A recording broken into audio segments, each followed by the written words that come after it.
धर्म का पक्ष लेना भी कितना बड़ा पाप होता है।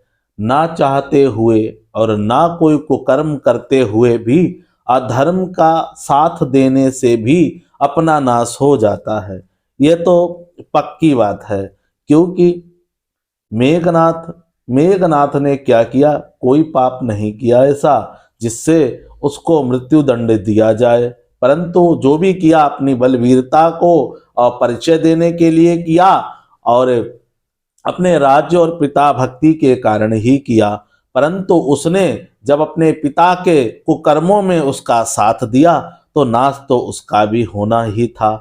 परंतु उसने जो कृत्य किए उसको सराहने योग्य भी हैं, क्योंकि ब्राह्मण होते हुए उसने वह सिद्धियां प्राप्त की, वो सब कुछ प्राप्त किया जिससे वह देवतुल्य हो गया।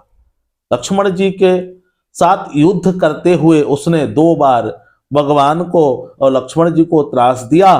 त्रास देने के पश्चात मेघनाथ ने जब नाग अस्त्र से लक्ष्मण जी को बांधा तो वो नाग अस्त्र जो था टूटने के बाद नाग माता को बड़ा दुख हुआ और उन्होंने महादेव से प्रश्न किया कि हे प्रभु, कि मैंने अपनी पुत्री को एक नाग अस्त्र दिया और वो जो है राजकुमार लक्ष्मण और राम पर विफल हो गया, यह कैसे हो गया? तो भगवान सदाशिव बड़े ही सरल स्वभाव से उत्तर देते हैं कि दुष्ट के साथ चाहे कितनी बड़ी शक्ति क्यों ना हो, उसका विनाश तो होना ही है, निश्चित तय है।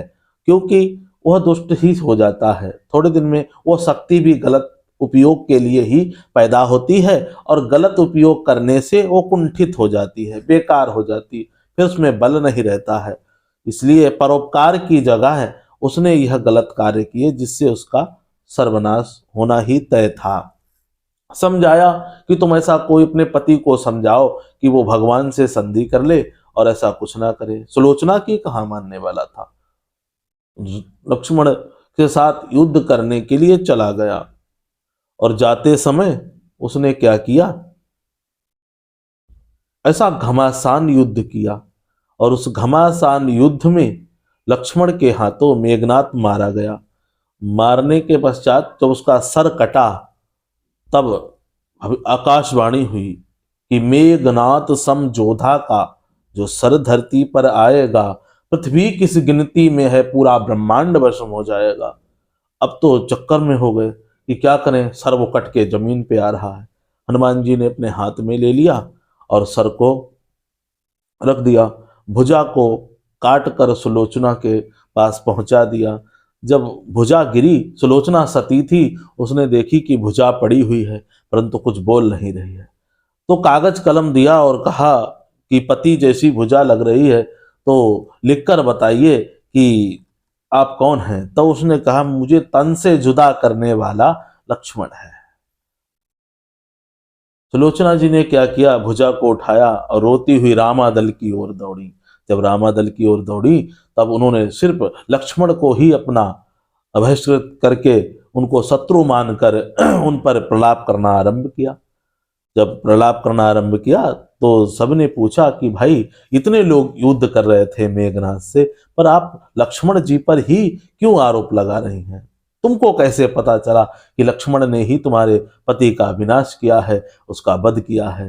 तब सुलोचना कहती है मुझे इस भुजा, कटी हुई भुजा ने लिख करके बताया।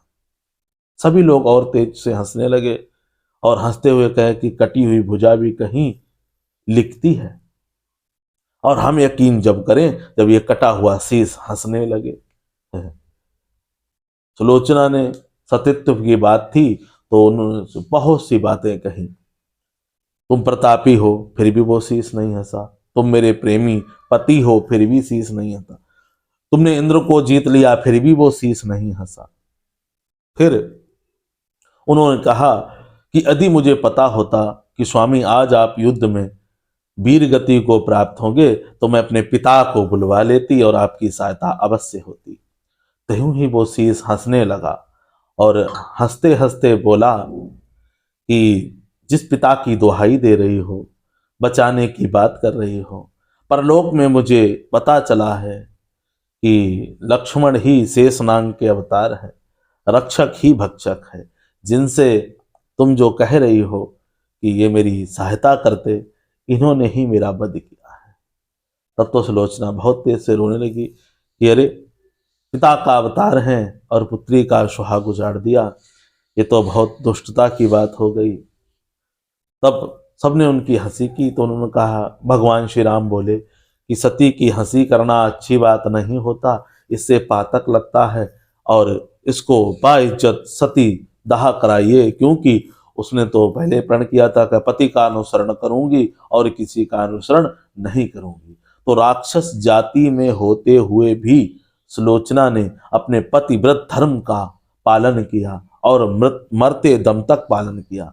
और आजकल की लेडीजें क्या कहती, वो शराबी है, दुष्ट है, कुमारगामी है, उसको हम कैसे अनुसरण करें। तो आप लोग ऐसा मत सोचिए, जैसा भी है अपना ही है, पति है आपका, उससे प्रेम कीजिए और उसकी बात को सुनिए। हो सकता है कि जो आपका व्यंग भरा वचन है उसके हृदय को विदीर्ण करता हो, कोमल वाणी से प्रेम से समझाया हुआ वचन उसको स्वीकृत हो जाए, उसके समझ में आ जाए और वह आपकी बात मानने लगे, आपका परिवार खुशी और खुशहाल हो जाए।